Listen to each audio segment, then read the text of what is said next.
No fake news! Hello guys, this is Boss Nelo. Let's talk truth, no fake news. Okay guys, ayoko na fake news. Bago tayo magsimula, guys, please subscribe to my YouTube channel and click my notification bell para update sa mga bagong video na aking gagawin. Okay? At kung gusto nyo ako maging friend sa Facebook, meron ako diyang Facebook account. Baka gusto nyo naman, baka naman. Okay? Kung gusto nyo, tayo usap-usap tayo. Okay guys? Okay, let's go! Simulan natin ang topic natin. Sa bansang Qatar, Pilipinong OFW nagprotesta, supporter ni Tatay Digong, nahuli, 17 OFW. So guys, yan ang topic natin.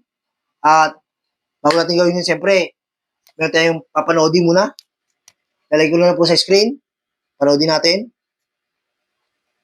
Sa 17 Pilipinong inaresto sa Qatar. Ayon sa Embahada ng Pilipinas sa Doha, nakadetine ngayon ang mga nasabing Pinoy dahil sa pag-organisa ng hindi otorisadong political rally nitong Biyernes. Yun, nakaw. Hindi authorized. Yan ang mahirap. Guys, alam niyo naman, mga OFW sa Qatar, di ba? Bawal na bawal gawin dyan. Hindi naman po Pilipinas yan. Bakit nyo ginawa? Di ba kayo nag-iisip? Ano po yun? Mga sumuporta kayo. Gusto nyo sumuporta. Kaso, mali yung ginawa nyo. Anong mangyayari sa inyo? Di ba? Ay, nako. Lari ka doon? Anong masasabi mo? Pasok? Mga bobo. Talagang saksakan ng bobo. Mga tanga, mga talagang saksakan ng bobo. Yan. O, tingnan nyo. Nadali kayo ni Larry ka doon. Eh, sana po, nag-isip-isip po kayo. Di ba? Balik tayo. Nakikipag-ugnayan sila ang embahada sa mga lokal na otoridad para mabigyan sila ng kaukulang tulong. Yan. Nakaw. Di ba naman, alam niyo naman, pag bago kayo pumunta ng abroad, sabihin sa inyo sa PIDOS, na bawal makilahok sa mga ganyang rally o protesta. Ano ba yan? Hindi nyo po naisip yan? Pati ba yung mga ginagawa nyo sa Pilipinas, dadalhin sa ibang bansa, dapat hindi nyo po ginagawa yan. Kasi talaga namang, alam niyo naman sa ibang bansa, napakaigpit. Hindi po siya nakakano. Kasi po, galing po akong Dubai. Galing po akong Dubai. Naka 2 years din ako, natapos ko po yung aking kontrata. Hindi po sumagap sa isip ko na gawin ng mga ganyang bagay. Kasi po, ibang bansa po yan. Okay po, ibang bansa po yan. Hindi po yan Pilipinas. Mahigpit po talaga. Sa ibang bansa. Ba't yung ginawa yung protesta niyan? Para saan po yung ginawa niyo yan? Ano meron? Meron ba ang ganito? May ganyang bubu dyan? Meron ba? Magkano ba? Tatanong lang ako sa inyo ha. Meron ba? Tatanong lang. Nakakaya po talaga sa bansang Pilipinas ang ginawa niyo. Totoo lang. Magpuprotesta kayo. Tapos, di ba? Laban sa gobyerno. Laban sa gobyerno yan. Ngayon, nahuli kayo. Nahuli kayo. Sinong tutulong sa inyo? Sa tingin nyo, tutulungan ba kayo ng sinusuportahan nyo? O, nasaan sila? Ba? Wala. Siyempre, ang tutulong sa inyo, gobyerno din. Ano ba yan? Di ba? Dapat nag-iisip kayo. Kayo kasi, basta-basta na lang. Isip-isip pang may time. Dapat ganun. Pumunta kayo dyan, di ba? Pumunta kayo dyan sa bansang yan. Para kanino? Para sa pamilya nyo. Okay? Hindi sa mga politiko. Kaya tandaan nyo yan. Para naman kayo mga parang ang hihina ng mga utak nyo. Lari ka doon, pasok. Mga bobo. Talagang saksakan ng bobo. Mga tanga, mga... Oh, yan. Okay, meron pa tayo isa. Ito. Para maunawaan nyo ha.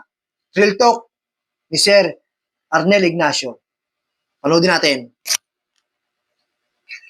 Sa mga kalokohan na nanadya na gawin, basta gusto nila, gagawin nila, kahit alam nila mapapahamak sila.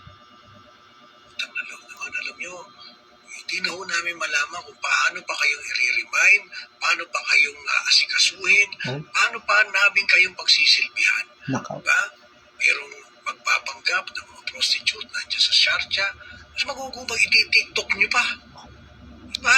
Tapos, ito na naman, siyempre, ano pang gagawin natin? Diba? Sasakluluhan kayo.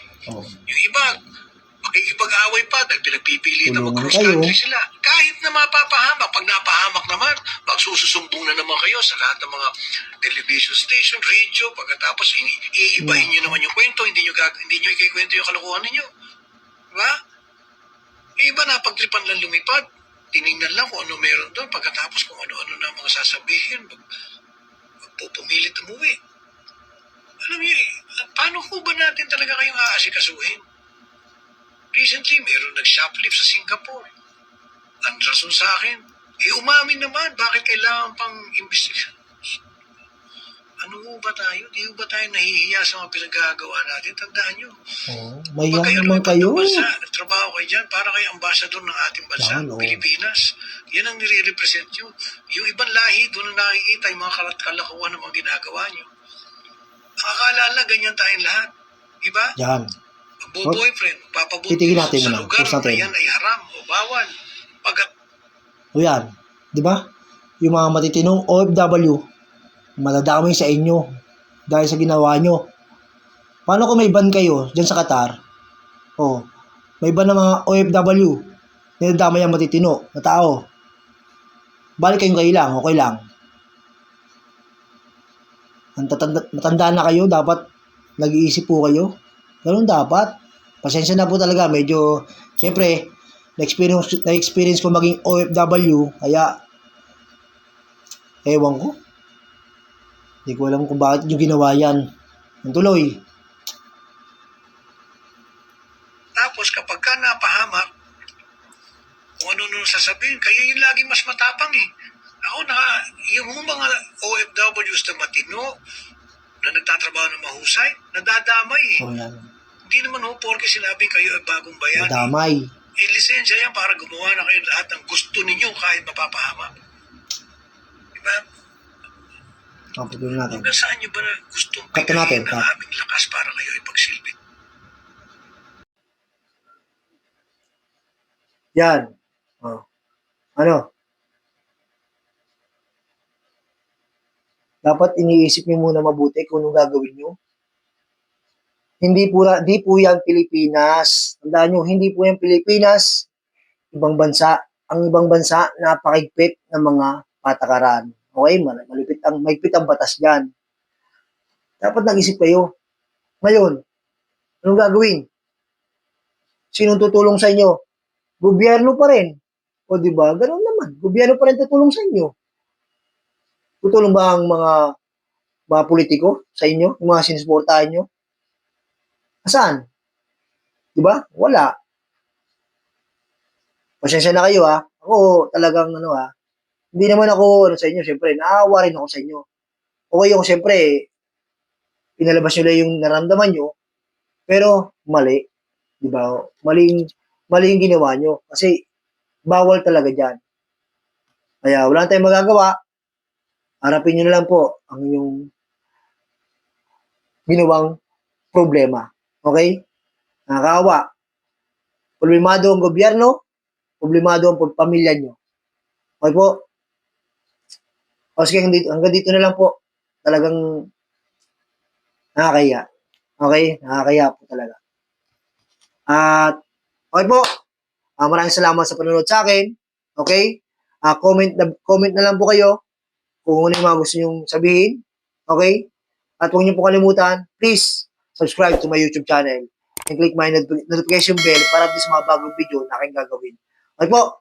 Maraming salamat po sa panonood. Thank you. Bye-bye.